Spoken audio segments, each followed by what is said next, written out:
Hi everyone, welcome to my channel. My name's Eric and in today's topic we'll talk about choosing the right toothbrush for you. So choosing the right and wrong toothbrush could mean the difference between either a quick dental checkup or a long dental checkup where you have to come back and have a few other things fixed up. When it comes to choosing your toothbrush, there's two things we look out for.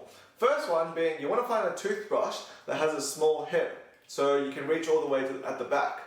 And the second thing we look out for is you want to make sure the bristles over here are very soft or at least soft because you don't want to damage your teeth if you brush too much with it. For those with braces and struggle to brush around the wire and brackets, you might want to consider picking up a toothbrush with V-shaped bristles.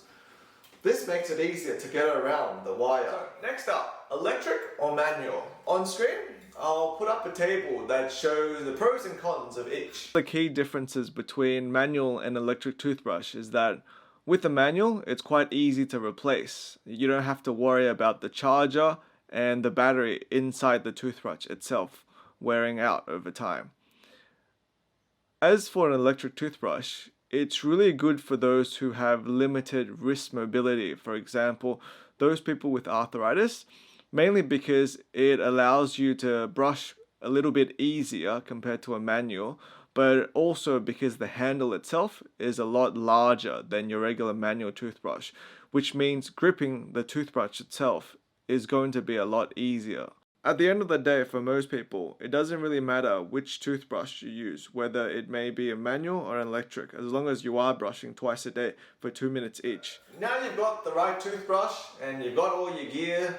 How do we actually use these toothbrushes? So there's two simple rules you should always follow. The first one being, you should always brush for 2 minutes. That means 30 seconds in each quadrant of the mouth.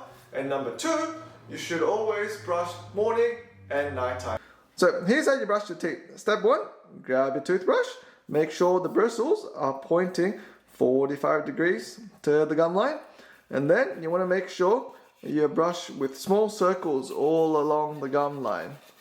And you want to make sure you also get the inside part of your teeth.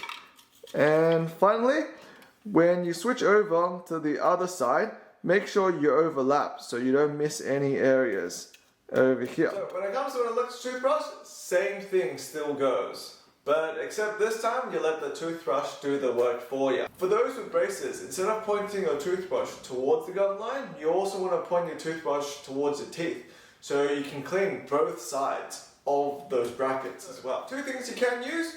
The first one is Pixter's Glow toothpaste. And it's just a regular old toothpaste that you brush, except it comes with a light.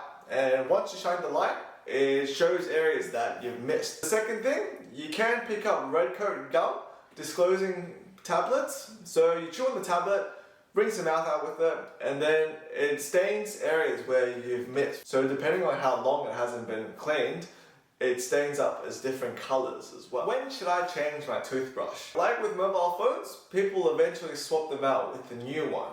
Unlike mobile phones though, you probably don't want to wait a few years before you pick up a new toothbrush. So, normal recommendation is every 3 to 4 months, you change to a new toothbrush.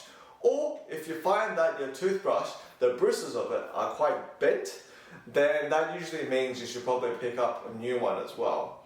And it also means you've been brushing too hard. Something you might consider is using 2 fingers to hold your toothbrush, so you can't constantly grip it and brush as hard. The other thing is you can consider buying an electric toothbrush. Most new electric toothbrushes, they come with a little sensor that tells you if you are putting too much pressure on your gum. So what about my kids? What do I choose for them? Well, same thing as an adult one, but you probably don't want as big as an adult one. Even though you might think you can save some time in the morning before school and brush one side of the face at once. But then again, are you really brushing if you are rushing and not brushing for 2 minutes? And most of all, let your kids decide what color and design.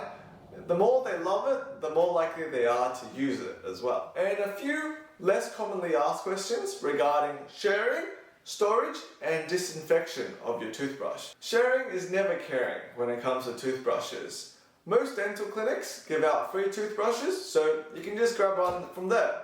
Otherwise, if you don't know which one to choose, there's a few links down below regarding the ones that I personally use.